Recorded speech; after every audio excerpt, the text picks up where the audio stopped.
stake in the social media company, the news of which drove the price of Tesla's shares down 20%. Probably because none of this, by his design, was going to happen without Musk posting a series of shitty memes about the transaction and making the details extremely public. After all, Musk has a documented history of casual market manipulation. Like last year, when he sold $16 billion worth of Tesla's shares after conducting a Twitter poll, despite already planning on selling it because he had an upcoming $15 billion tax bill, driving Tesla's stock down 12%. Or that time he literally tweeted, "Tesla's stock price is too high, IMO," and drove the price of his own stock down 10%. Or the time he announced he had closed a deal to take Tesla's stock private at $420 per share, because it's one of the two funny numbers you see, and got fined $40 million by the Securities and Exchange Commission and removed as Tesla's chairman of the board.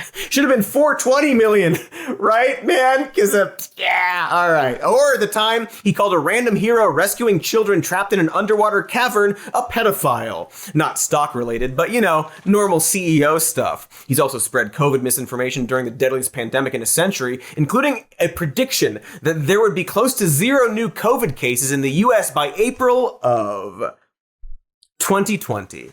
And has targeted 2 different Twitter executives in his tweets, which unleashed his army of weirdo ultra fans to harass them. The point is, he's never had what you would consider a healthy relationship with Twitter. Twitter is arguably the worst thing to ever happen to him. I mean, ditto. But I'm not the richest man in the world.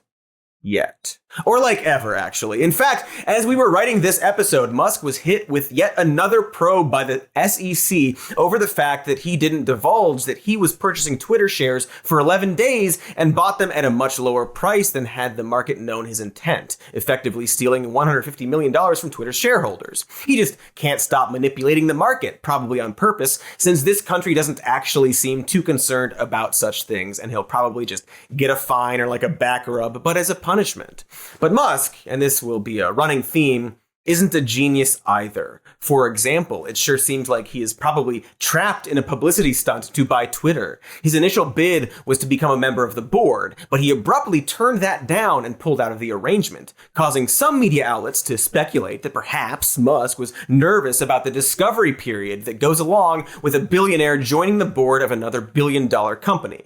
They're going to do a background check on you before they let you in their boardroom and give you your own big chair, Elon. Come on, man. You know this. You've been on boards before, before the SEC made you resign. But the idea that Musk was averse to a background check got a lot more gas thrown on it when a story broke earlier in May that Musk had paid a $250,000 settlement to a SpaceX flight attendant who claimed Musk exposed himself to her and then offered to buy her a horse in exchange for an erotic massage, which is just a whole lot of words I suddenly have to think about.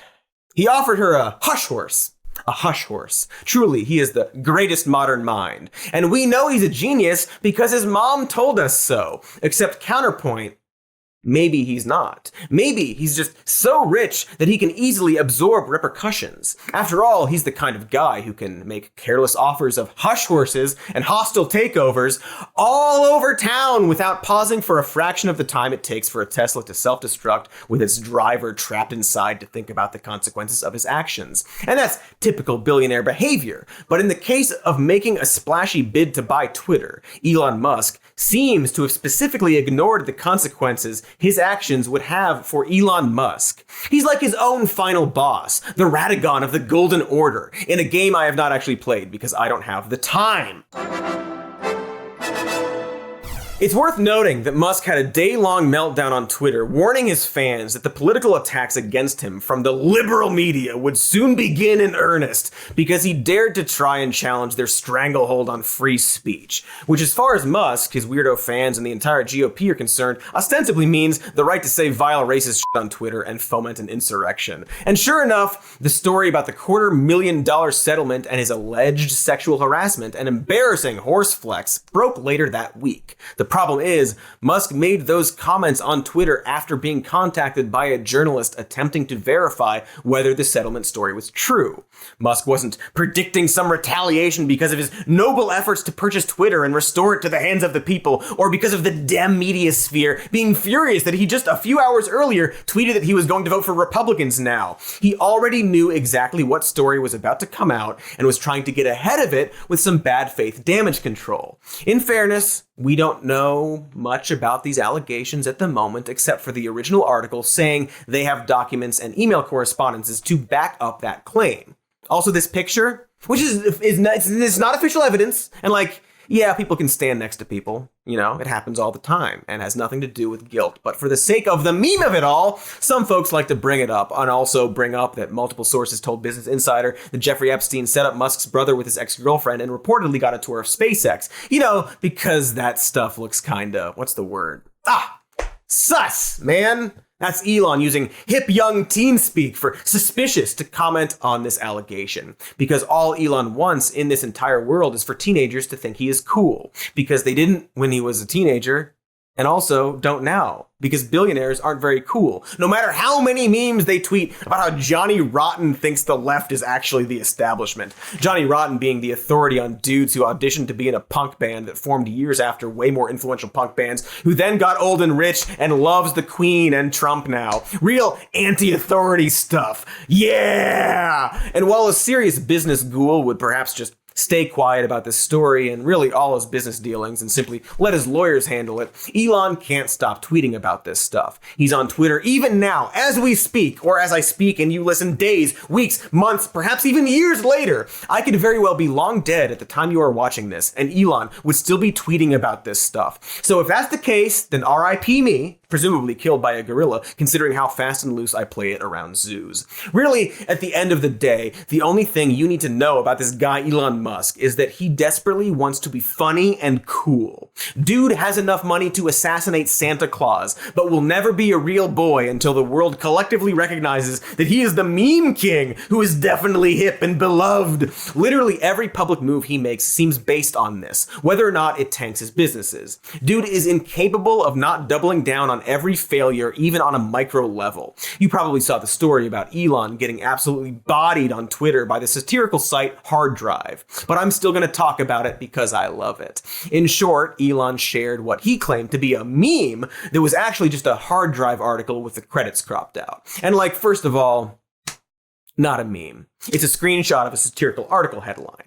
It wasn't made to be a meme. I mean, technically, the broad definition of a meme probably includes this, but I'm not going to sit here and explain memes to you. No, that's Elon's job. For when Hard Drive pointed out that he just stole one of their articles, Elon, let's call it fired back with, quote, "Well, if you make something that looks like a meme and someone, not me, crops off your name, so it goes. Also, this is only a 6 out of 10 meme, so maybe step down from that high horse. The selfless art of anonymous meme creators is something to be admired."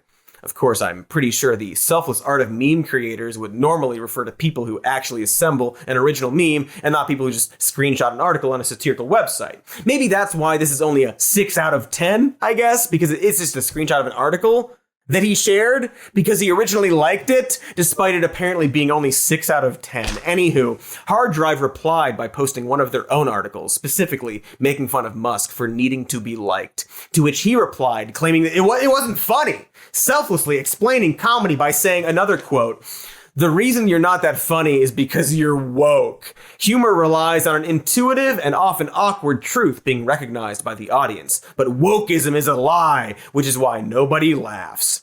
Now, besides the fact that Hard Drive had already buried him and Elon deleted his original meme tweet, it has to be stressed that the wokeness Elon is referring to here is a joke article about VLC Media Player and the Zodiac Killer, and then one that specifically makes fun of him.